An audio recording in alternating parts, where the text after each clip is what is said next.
Alright friends, we are out in the field with the adjustable lens. I am trying to focus this, but I don't have my glasses on. So I do not do as good a job as I should. And it was just getting ready to rain, so I'm trying to get it up in the air before the raindrops hit.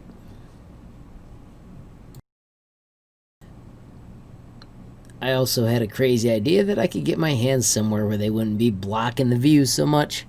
But as you can see, no matter what, I was always putting my hands somewhere that they would be in the frame. I was pretty happy with the clarity of my hand, but I had to give up because the raindrops were just starting to hit. So let's get in the air and see what we get.